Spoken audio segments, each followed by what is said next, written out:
He didn't even look at the babies. Not once. After 12 hours of labor, fighting for my life to bring his triplets into the world, my husband, CEO Julian Thorne, walked into the recovery room. He didn't hold my hand. He didn't ask if I was okay. He just tossed a manila folder onto my trembling legs and said 3 words that shattered my world. "Sign the papers." I thought I had lost everything. My marriage, my dignity, my future. But Julian made one fatal mistake. He didn't check the mail that morning. He didn't know that the penniless woman he was discarding had just become the sole heir to a global empire worth billions. And revenge? It was going to be expensive. The sterile scent of antiseptic was the only thing keeping Eleanor grounded. The rhythmic beeping of the heart monitor was a stark contrast to the chaotic drumming of her own heart. She lay exhausted against the stiff hospital pillows, her body feeling like it had been run over by a freight train. 3. She had delivered 3 babies. 2 boys and a girl. They were currently in the NICU, small but fighting, just down the hall. Elena hadn't even had the chance to hold them all at once yet. The nurses had whisked them away for checks, assuring her they were perfect, just a little early. The heavy oak door to the VIP suite swung open. Elena's tired eyes lit up, expecting to see a nurse with a bundle, or perhaps, if she dared to hope, her husband, finally ready to be a father. It was him. Julian Thorne, the CEO of Thorne Enterprises, looked as immaculate as ever. His charcoal suit was tailored to perfection, not a single crease visible. His dark hair was slicked back, his jawline sharp enough to cut glass. He didn't look like a man who had been pacing a waiting room. He looked like he had just stepped out of a board meeting. "Julian," Elena breathed, her voice raspy. She tried to sit up, wincing at the sharp pain in her abdomen. "Did you see them? The nurse said the girl looks just like your mother." Julian didn't answer. He didn't move toward the bed. He didn't offer a glass of water. He stood at the foot of the bed, his icy blue eyes scanning her face with an expression that wasn't love or even relief. It was annoyance. "Stop moving, Elena. You look pathetic," he said, his voice a smooth, deep baritone that usually made her knees weak. Today, it made her blood run cold. I just gave birth, Julian," she whispered, confusion clouding her mind. "To your children." "To children," he corrected, pulling a thick manila envelope from inside his jacket. He tossed it onto the bed. It landed on her legs with a heavy thud. "Whether they are mine remains to be seen, though the DNA test is already ordered. But that's a matter for the lawyers." Elena stared at the envelope. "What is this?" "Divorce papers," Julian said, checking his Rolex. "I need you to sign them now. My driver is waiting downstairs. I have a gala to attend in an hour."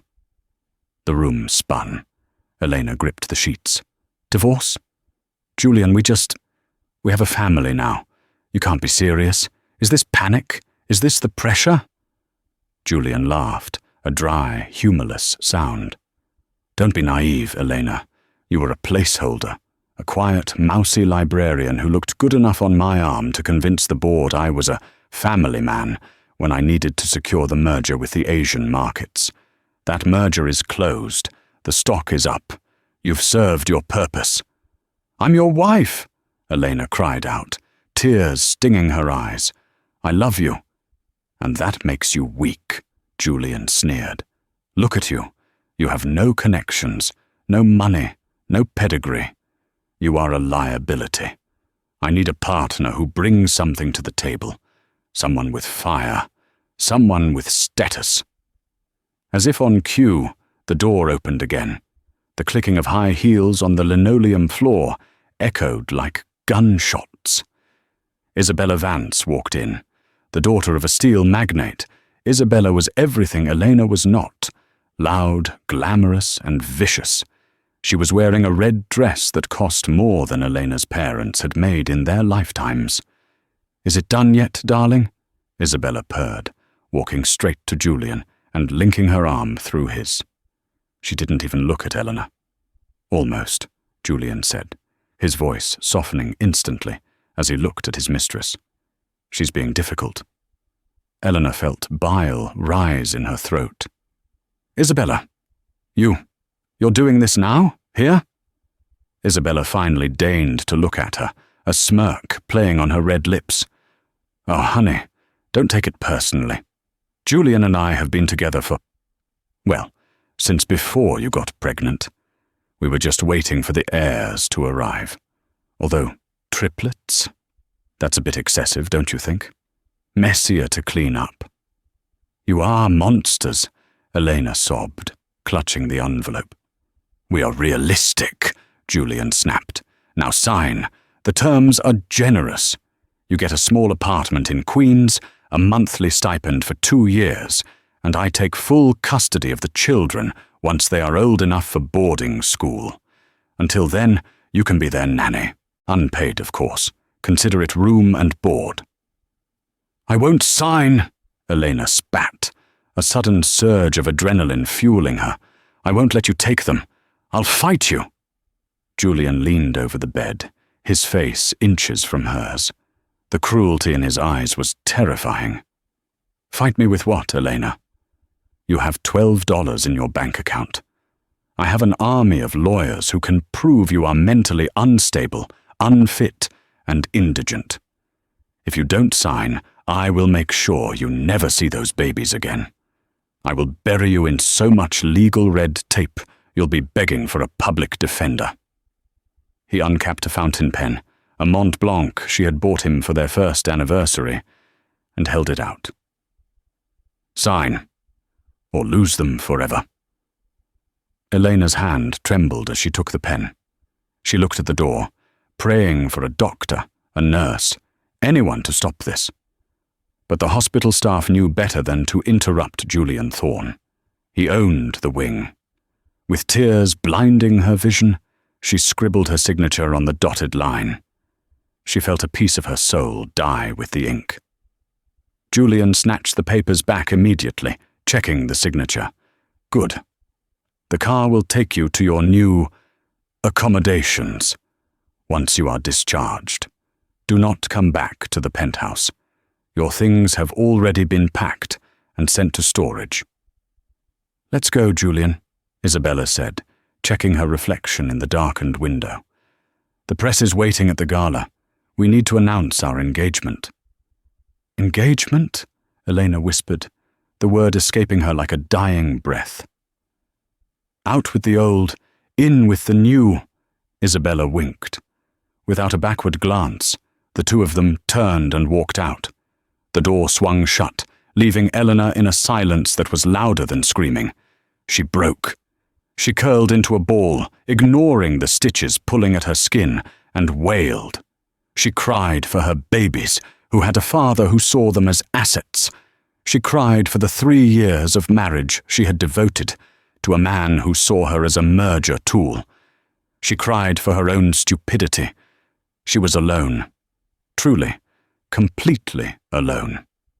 Or so she thought. 10 minutes later, while Eleanor was still staring blankly at the wall, trying to figure out how she would buy diapers on a stipend, there was a polite knock at the door. Eleanor wiped her face, hastily. "Go away," she croaked. "Please, just leave me alone." The door opened anyway. But it wasn't a nurse, and it wasn't Julian coming back to twist the knife.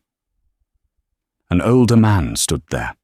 He was dressed in a suit that looked old-fashioned, but expensive, tweed with a pocket watch chain visible.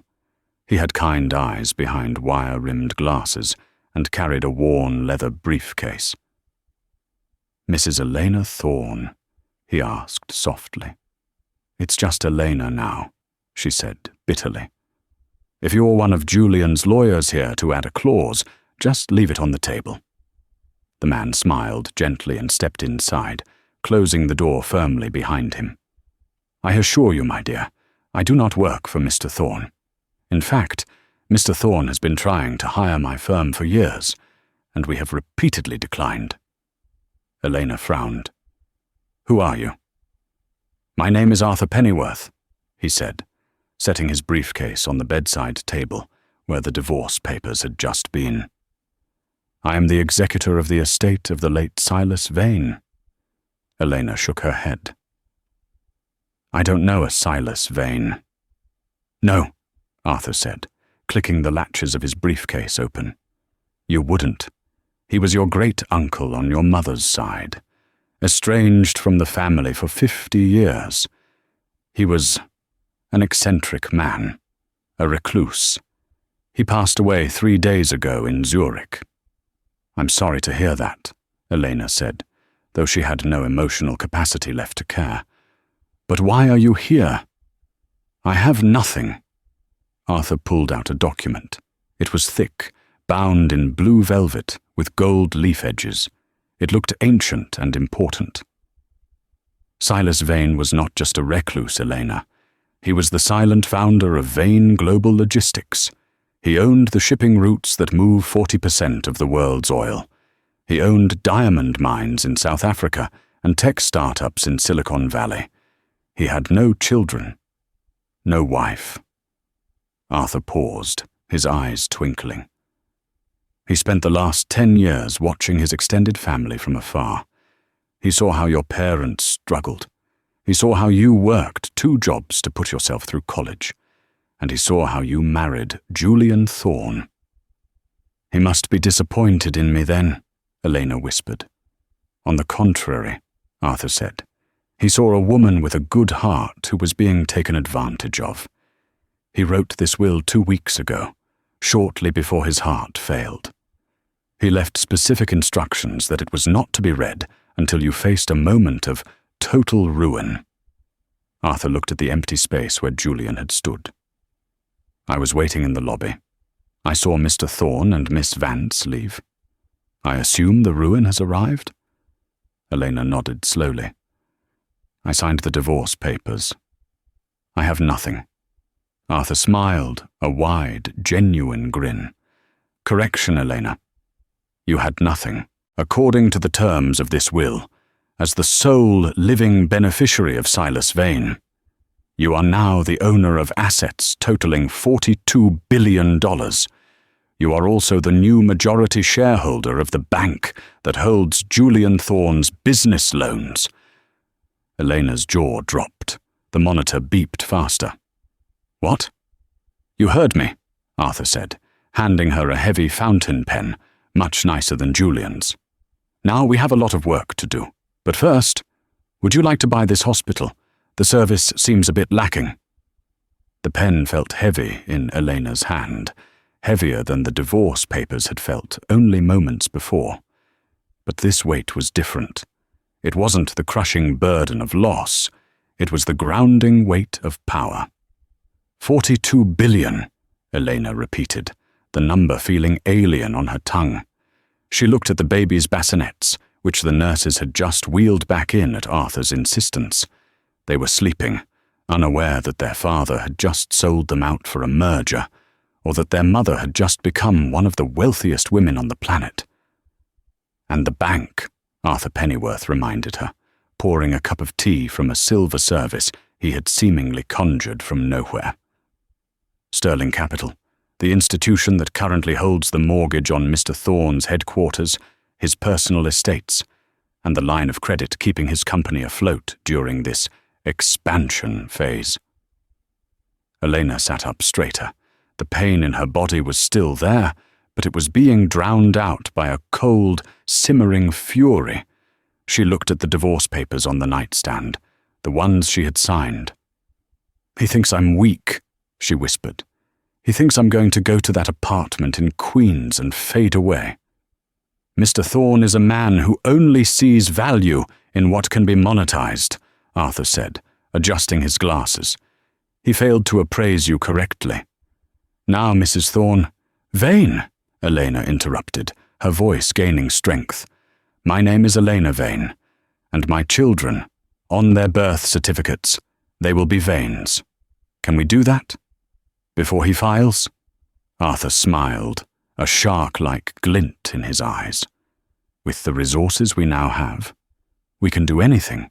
I have a team of paralegals downstairs who can ensure the paperwork Julian's driver took is misplaced, long enough for us to file new documents.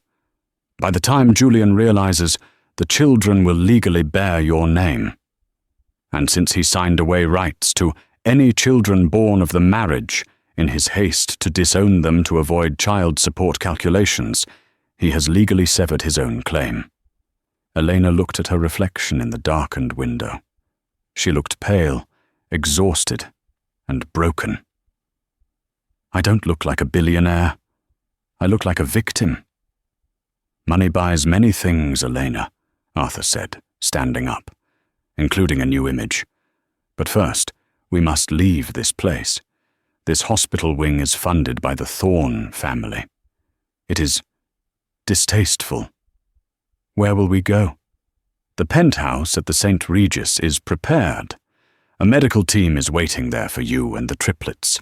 Security has been hired, former Mossad, very discreet. And I have taken the liberty of contacting a stylist. If you are going to go to war, you must wear armor." As the reality set in, Elena swung her legs over the side of the bed.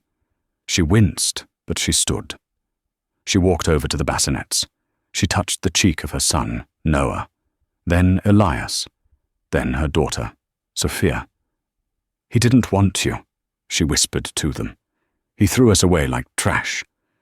But I promise you, he will regret the day he turned his back on us." The exit from the hospital was the first test. As Arthur led Elena, now dressed in a trench coat brought by an assistant, toward the private elevator, they were intercepted. The head nurse, a woman named Sharon, who had always looked down on Eleanor at Julian's behest, stepped in front of the wheelchair. "Mrs. Thorne, you cannot leave," Sharon snapped, her tone dripping with condescension. Mr. Thorne gave explicit instructions. "You are to be discharged to the driver waiting at the service entrance. He doesn't want you making a scene in the lobby." Elena signaled for Arthur to stop the wheelchair. She slowly stood up, ignoring the trembling in her legs. "First," Elena said, her voice low but projecting clearly, "it is Ms. Vane. Second, I do not take orders from my ex-husband. And third," she looked at Arthur. Arthur stepped forward, handing Sharon a business card. "We are transferring Ms. Vane to home care. If you attempt to impede her movement, I will have the hospital board of directors on the phone in 30 seconds. And considering Ms. Vane just purchased the debt on this building's new oncology wing, I suggest you move." Sharon looked at the card, then at Eleanor, her face paling. I didn't know." "Get out of my way," Eleanor said. Sharon scrambled aside. They didn't go to the service entrance where the rusty sedan Julian had hired was waiting. They went to the roof. A helicopter was waiting, its blades cutting through the night air. As they lifted off, Elena looked down at the city lights. Somewhere down there, Julian was at a gala, drinking champagne with Isabella, laughing about how easily he had disposed of his burden. "Laugh while you can, Julian," she thought. The clock is ticking. The annual Thorne Enterprises charity ball was the event of the season.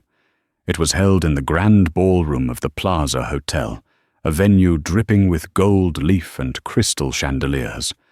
Julian Thorne stood at the center of the room, a glass of scotch in his hand. He looked triumphant. In the 3 months since the divorce, his stock had risen. His engagement to Isabella Vance was official, and the mess of his ex-wife had been completely silent. "You look tense, darling," Isabella said, sliding up beside him. She was wearing a custom Versace gown, diamonds dripping from her neck. "Relax. The merger with the Italians is happening tonight. Once Signor Moretti signs, you'll be untouchable." "I know. Julian said, scanning the room. I have a feeling. My bankers have been odd lately. Sterling Capital sent a new representative to the meeting yesterday. They're auditing my personal accounts. Routine, Isabella dismissed. They know you're good for it. Besides, who could possibly challenge you? You're Julian Thorne. Julian smirked. True. And the little problem is rotting away in Queens. My lawyers say she hasn't even cashed the stipend checks yet. Probably too proud. Or too stupid, Isabella laughed. Suddenly the music stopped. The chatter in the room died down. The massive double doors at the top of the grand staircase swung open. Usually, guests arrived quietly. But this was an entrance. A hush fell over the crowd as a woman stepped onto the landing. She was stunning. She wore a dress made of midnight blue velvet that hugged her curves like a second skin, with a slit that went up to her thigh. The back was open, revealing flawless, glowing skin. But it was the jewelry that made the room gasp. Around her neck was the heart of the ocean, or a sapphire so large and rare it rivaled it. It was surrounded by flawless diamonds. On her head sat a subtle, modern tiara of diamonds intertwined with black gold. She didn't look like a librarian. She looked like a queen. "Who is that?" Isabella whispered, her grip tightening on Julian's arm. "I've never seen that dress in any catalogue. It must be custom haute couture." Julian squinted. The woman's hair was different, cut into a sharp, chic bob that framed her face. Her makeup was bold, accentuating her eyes. She walked with a predatory grace, descending the stairs slowly, every eye in the room fixed on her. Two men in black suits trailed behind her, security. And next to her walked Arthur Pennyworth. As she reached the bottom of the stairs, the light hit her face fully. Julian dropped his glass. It shattered on the marble floor, the sound echoing in the silence. Elena? It was impossible. The woman he had left, bleeding and broken in a hospital bed 3 months ago, looked expensive. She radiated an aura of wealth that made Isabella's diamonds look like costume jewelry. Eleanor walked straight through the crowd, which parted for her like the Red Sea. She didn't stop until she was standing directly in front of Julian and Isabella. She looked Julian up and down, a faint smile playing on her lips. It wasn't a smile of greeting. It was the smile of a wolf looking at a wounded deer. "Hello, Julian," she said. Her voice was different, too. Gone was the timid whisper. This voice was rich, confident, and cold as ice. Lovely party. A bit tacky with the gold leaf, but I suppose that's your style. "What are you doing here?" Julian hissed, lowering his voice. "Security. How did she get in? This is a private event." "I invited myself," Elena said calmly. "And your security works for the firm that provides guards for Vane Global. They know better than to touch their boss." "Vane Global?" Isabella laughed nervously. "What are you talking about? You're a broke librarian. Did you sleep with some old man to rent that dress?" Eleanor turned her gaze to Isabella. She didn't get angry. She just looked bored. "Isabella, still wearing red? It clashes with your desperation." Before Isabella could screech a retort, a heavy hand landed on Julian's shoulder. It was Signor Moretti, the Italian investor Julian needed for his merger. "Julian!" Moretti boomed, ignoring the tension. "I see you have met our new partner." Julian blinked. "Partner?" Moretti turned to Elena and bowed deeply, taking her hand and kissing it. "Signora Vane, it is an honor. I was just telling Julian that the deal could not proceed without the approval of the majority shareholder." "Majority shareholder?" Julian felt the room spinning. "Moretti, what are you saying? I own 51% of Thorne Enterprises." Not anymore, Elena said softly. She signaled to Arthur, who produced a tablet and held it up for Julian to see. You see, Julian, Elena explained, when you leveraged your personal shares to fund your expansion into Asia, you used them as collateral with sterling capital. The terms of your loan stated that if your liquidity dropped below a certain point, the bank had the right to call the loan or seize the collateral. My liquidity is fine, Julian shouted, drawing stares from the entire room. Was fine, Elena corrected. Until this morning, when Sterling Capital, which I own, called in all your loans immediately. You couldn't pay. So, per the contract, your shares were seized. I bought them from the bank 5 minutes ago. She leaned in close, so only he could hear. I own your company, Julian. I own this building. I own the chair you sit in, and the name on the door. Julian stepped back, his face grey. You can't. You were nothing. I was your wife, Elena said, her eyes flashing with a sudden, terrifying fire. I was the mother of your children, and you discarded me because you wanted status. Well, Julian, do I have enough status for you now? She turned to the crowd, raising her voice. Ladies and gentlemen, thank you for coming. I am Elena Vane. As the new owner of Thorn Enterprises, I have a few announcements to make regarding the future of my company, the first being a change in leadership. She looked back at Julian, who was trembling. Security, Elena said, her voice cutting through the air like a whip. Please escort Mr. Thorn and his mistress off the premises. They are trespassing. 2 large guards stepped forward, grabbing Julian by the arms. Get your hands off me, Julian roared, struggling. I am the CEO. You can't do this.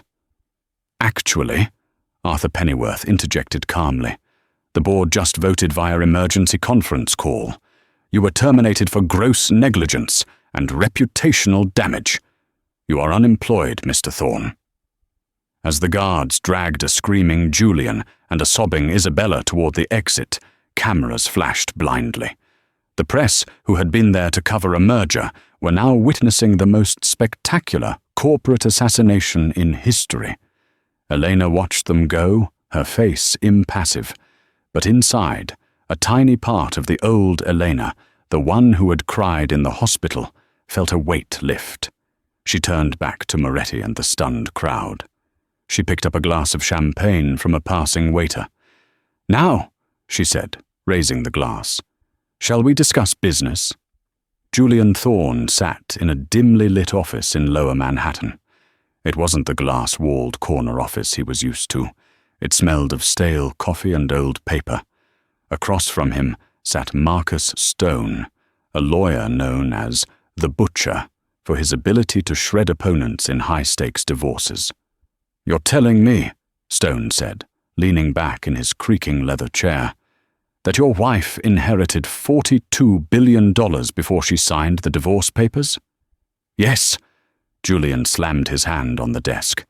She defrauded me. We were still legally married when her great-uncle died. That inheritance is marital property. Half of it belongs to me. Thorn Enterprises belongs to me. Isabella, sitting in the corner and scrolling furiously through her phone, scoffed.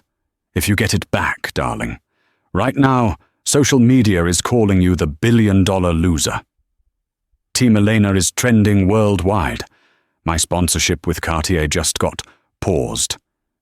You need to fix this, Julian. Julian ignored her, his eyes fixed on Stone. Can we sue? We can, Stone mused, tapping a pen against his chin. But Eleanor Vane has Arthur Pennyworth. That old man is a legal fortress. If we attack the inheritance directly, they'll bury us in paperwork for a decade. You don't have the money for a decade-long war, Julian. Then what? Stone smiled, revealing teeth that looked too white, too sharp. We go for the emotional jugular. The children. Julian blinked. The triplets. I don't want them. They're loud, messy, and expensive. No, Stone corrected. They are leverage. Think about it. Elena Vane is now one of the richest women in the world. What is the one thing money can't buy? Public sympathy. Right now, she's the hero. But if we paint her as a vindictive, cold-hearted billionaire who is keeping a loving father away from his newborn babies, the narrative shifts. Julian began to see the picture. I play the victim. Exactly. We file an emergency custody motion. We claim you signed those papers under duress, or that you were in a state of shock. We claim you've been begging to see your children, and she's using her new wealth to wall you out. We demand 50-50 custody. And then? And then, Stone whispered, when she realizes that fighting you means dragging those babies through a public media circus, she will settle. She will write you a check for 5, maybe 10 billion just to make you go away. Or she gives you the company back in exchange for full custody. Julian sat back, a slow smile spreading across his face. It was diabolical. It was disgusting. It was perfect. She's weak, Julian said, remembering the crying woman in the hospital bed. She loves those kids more than anything. She'll pay. Good, Stone said. But we need to find them first. Do you know where they are? No. She moved out of the St. Regis last week. No one knows where she is. Isabella looked up from her phone. I might. I have a friend who works at Petit Tresor, the most exclusive baby boutique in the city. She said a personal shopper dropped $20,000 on 3 custom strollers yesterday. Delivery address was a fortress-like estate in the Hamptons, the Vane estate. Julian stood up, adjusting his suit jacket, off the rack, as his tailor had cut off his credit. Get the paperwork ready, Marcus. I'm going to go pay my family a visit, and I'm bringing the cameras. Meanwhile, in the sun-drenched solarium of the Vane estate, Elena was experiencing a different kind of challenge. He just won't stop crying, she murmured, rocking Elias gently. Noah was asleep in a motorized bassinet, and Sophia was watching the light dance on the ceiling with wide, curious eyes. Arthur Pennyworth sat nearby, reviewing a stack of documents. Colic, perhaps. Or maybe he senses his mother's tension. Eleanor sighed, looking out at the sprawling lawn that led down to the ocean. I'm not tense. I'm prepared. Julian has been too quiet for 2 weeks. He's planning something. We have blocked his attempts to enter the company building, Arthur reported. We have frozen his corporate cards. He is currently living in a hotel in Midtown, and Miss Vance has been seen pawning jewelry. It's not enough, Elena said, her voice hardening. He destroyed me, Arthur. He looked at these beautiful babies and called them a liability. I want him to understand what it feels like to be powerless. Be careful, Elena, Arthur warned softly. When you stare into the abyss stares back. Do not let your desire for revenge consume the peace you are building for these children. I'm not looking for peace, Elena said, kissing Elias's forehead as he finally settled. I'm looking for justice. Her phone buzzed. It was the head of her security detail. Mom, we have a situation at the main gate. It's Mr. Thorne, and he brought a news crew. Elena's blood ran cold. She handed the baby to the nanny who had been waiting in the wings. Take them upstairs. Lock the nursery. Do not open the door for anyone but me or Arthur. What are you going to do? Arthur asked, standing up. Eleanor walked to the mirror, smoothing her silk blouse. She checked her reflection. She didn't see the victim anymore. She saw the CEO.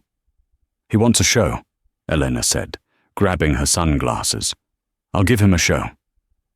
The iron gates of the Vane estate were besieged. Julian stood front and center, looking disheveled on purpose. He had skipped shaving for a day and wore a suit that looked slightly rumpled. He was holding a small, pathetic-looking teddy bear. Behind him, cameras from 3 different news networks were rolling. a reporter from Channel 5 thrust a microphone in his face. "Mr. Thorne, you claim your ex-wife is kidnapping your children?" "It's not kidnapping in the legal sense," Julian said, putting on a masterful performance of a broken man, his voice cracking. "But morally, yes. I haven't seen Noah, Elias, and Sophia since the day they were born. I went to the hospital to bring them home, and they were gone. She used her money to vanish. I just want to hold my babies. I just want to be a father." "And the divorce?" the reporter pressed. "Rumors say you initiated it." "Lies," Julian said, wiping a fake tear. "We were having problems, yes, but I never wanted this. She blindsided me. She got this inheritance and decided I wasn't good enough anymore. She stole my company and my family." The cameras zoomed in on the teddy bear. It was great TV. Suddenly, the massive iron gates groaned. The chatter stopped. The gates swung open slowly. Julian straightened up, expecting a lawyer or a security guard to come out and tell him to leave, which would only make him look more sympathetic on camera. Instead, a black Rolls-Royce Phantom rolled slowly down the driveway. It stopped 10 feet from the gate. The rear door opened. Elena stepped out. She wasn't hiding. She walked straight toward the mob of reporters and Julian, her heels clicking rhythmically on the pavement. She stopped just inside the property line, flanked by 4 armed security guards. "Elena!" Julian cried out, rushing forward until the guard stepped in his path. "Elena, please, let me see them." The reporters shouted questions. "Ms. Vane, is it true you're withholding the children? Did you steal the company?" Elena raised one hand. The gesture was so commanding that the crowd instantly quieted. She took off her sunglasses and looked directly at the camera, then at Julian. "You want to see the children, Julian?" she asked, her voice calm and amplified by the silence. "Yes, they are my flesh and blood," Julian shouted, playing to the audience. "Strange," Elena said, reaching into her pocket. She pulled out a folded piece of paper.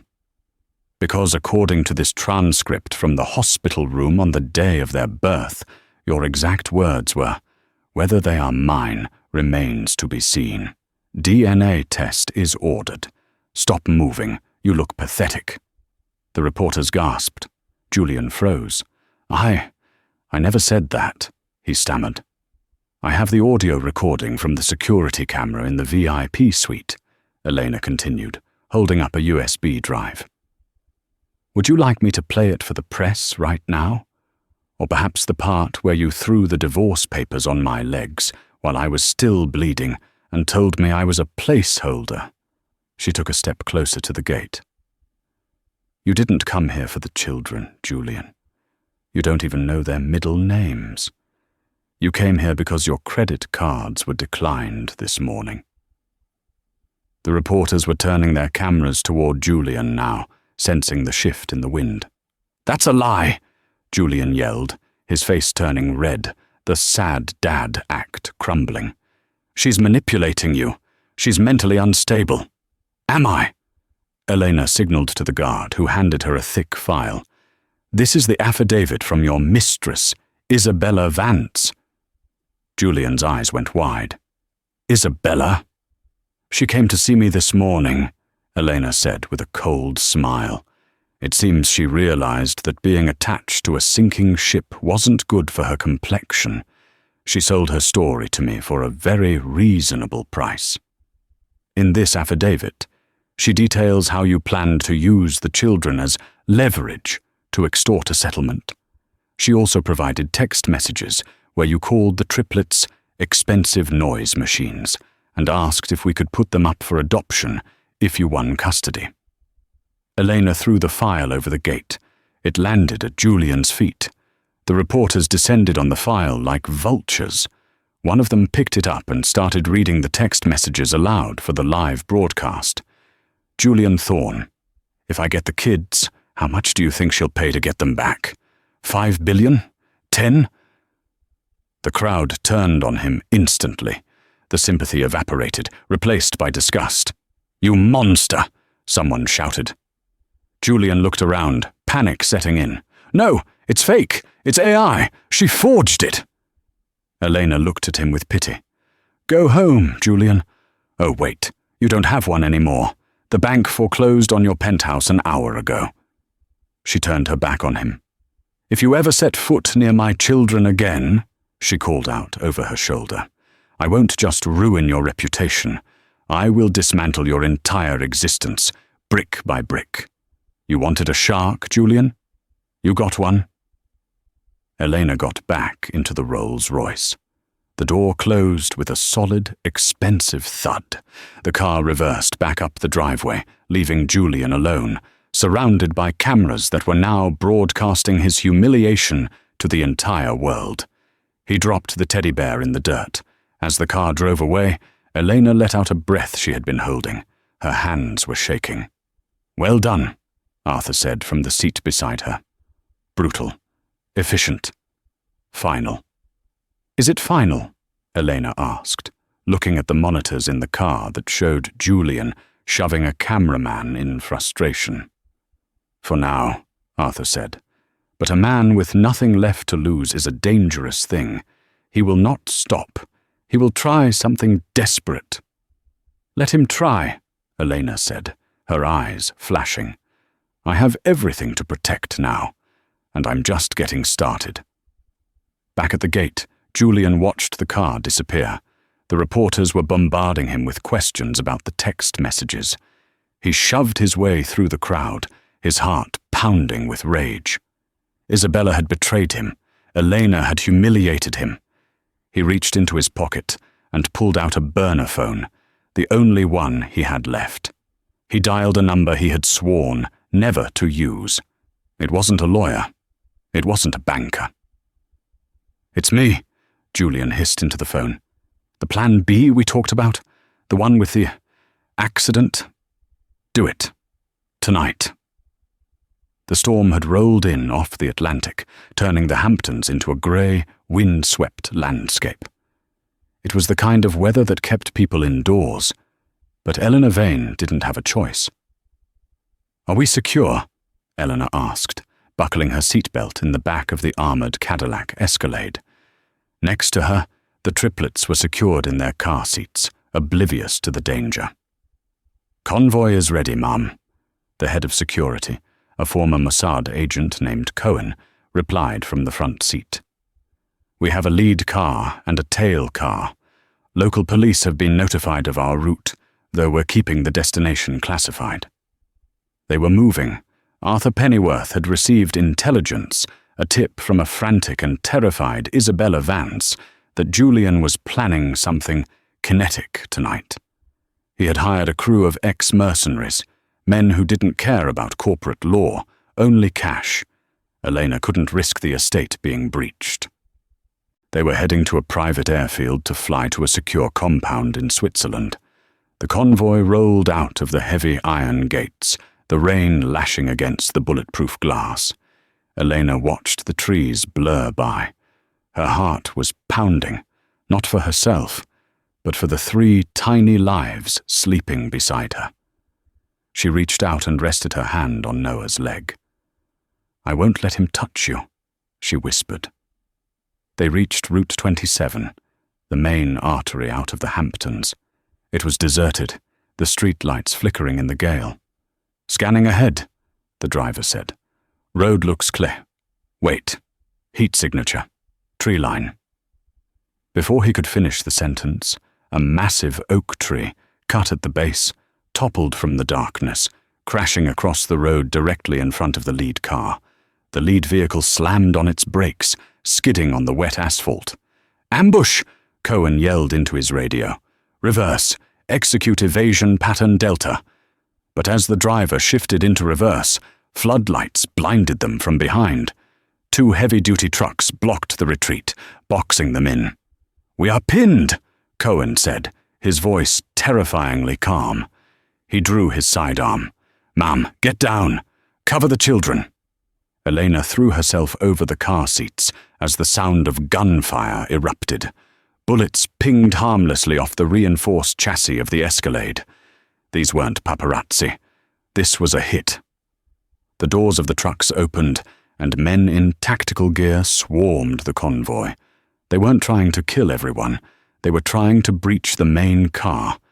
They attached something to the door hinge. Explosives. Boom! The door was blown off its hinges, the cabin filled with smoke. "Out! Get her out!" A voice screamed. A voice Elena knew. Rough hands grabbed her, dragging her out into the rain and mud. She fought, scratching and kicking, screaming for her babies. "My children! Don't touch them!" "Shut up!" Julian Thorne slapped her, the force of it knocking her to the wet ground. He looked like a madman.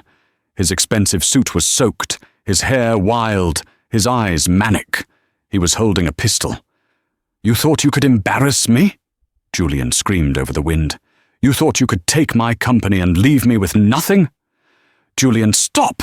Elena gasped, wiping blood from her lip. "This is insanity. You'll go to prison for life."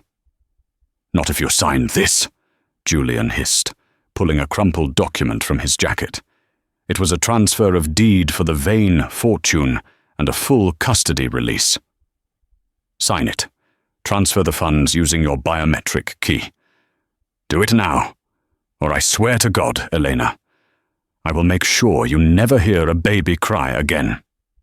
He pointed the gun toward the car, where the triplets were wailing. Elena looked at the gun, then at the mercenaries holding her security team at gunpoint. She looked at Julian, the man she had once loved. He was gone. This was just a monster. "I can't sign it here," Elena said, her voice shaking. "I need the tablet." "Get it," Julian ordered one of his men. The mercenary reached into the car, but as he leaned in, a red dot appeared on his chest, then on Julian's. Thwip. The mercenary fell silently, a tranquilizer dart in his neck. Julian spun around. "What?" Suddenly, the mercenaries, surrounding the perimeter, turned their weapons, not on Elena's team, but on Julian. From the darkness of the woods, floodlights snapped on, blinding Julian. "Federal agents! Drop the weapon!" The voice boomed from a loudspeaker. A helicopter roared overhead, its searchlight pinning Julian to the spot. Julian froze. He looked at his own hired men. One of them, the leader, stepped forward and removed his balaclava. It wasn't a mercenary. It was Agent Miller of the FBI. "It's over, Thorne," Miller said. "Isabella Vance wore a wire. We've been listening to you plan this kidnapping for 3 days. Your hit squad are undercover agents." Julian looked at Elena. She wasn't crying anymore. She was standing up, brushing the mud from her knees. She looked at him with absolute coldness. "You," Julian gasped, the gun shaking in his hand. "You knew?" "I knew," Elena said, her voice cutting through the storm. "I knew you were too arrogant to accept defeat. I knew you would try to take them by force, so I let you dig your own grave." She stepped closer, ignoring the FBI agents yelling at her to stay back. "You wanted to be a father, Julian. A father protects his children. You just used them as bargaining chips. You are nothing," Julian roared, raising the gun toward her. Bang! A single shot rang out, not from Julian. Julian screamed and dropped the gun, clutching his shoulder. A sniper from the helicopter had taken the shot. He fell to his knees in the mud, writhing in pain. Agents swarmed him, pinning him to the ground and cuffing his hands behind his back. "Julian Thorne," Agent Miller read him his rights as the rain poured down. "You are under arrest for conspiracy to commit kidnapping, attempted murder, extortion, and violation of the RICO Act." As they dragged him away, he looked back at Elena. She was standing by the car, holding Noah in her arms, shushing him gently. She didn't look up. She didn't watch him go. He had become irrelevant. The skyscraper in Midtown Manhattan pierced the clouds. It was the tallest building in the city, a sleek monolith of glass and steel. The name on the top had changed. It no longer said Thorn Enterprises. It read Vane Trinity Global. Inside the penthouse office, Elena Vane stood looking out at the city she now effectively ruled. She was dressed in a white power suit, her hair styled in soft waves. She looked younger than she had 5 years ago. The stress of the victim was gone, replaced by the glow of the victor. "Ma'am," her assistant said, buzzing in. "The board of directors is waiting, and the representative from the foundation." "Send them in," Elena said, turning around. But before the board members could enter, the double doors burst open. "Mommy!" 3 whirlwinds of energy ran into the room. Noah, holding a toy rocket ship. Elias, clutching a book. Sophia, wearing a plastic tiara that looked suspiciously like the real one Elena owned. They were 5 years old today. Elena dropped to her knees, opening her arms. The impact nearly knocked her over as they tackled her with hugs. "Happy birthday, my loves," she laughed, kissing their cheeks. "Are we going to the zoo?" Sophia asked seriously. "You promised." "After the meeting," Elena promised. "Arthur is waiting downstairs with the car." Arthur Pennyworth, now semi-retired but still Elena's most trusted advisor, leaned against the doorframe, smiling. "They look more like you every day," Arthur said. "Thank God for that," Elena replied. The past 5 years had been a whirlwind. The trial of Julian Thorne had been the trial of the century. The evidence was overwhelming. The audio recordings, the texts, the FBI sting operation. He was sentenced to 35 years in a federal penitentiary without the possibility of parole. He had tried to write letters from prison. Elena burned them unopened. She had taken the broken pieces of Thorn Enterprises, purged the corruption, and rebuilt it into an ethical powerhouse.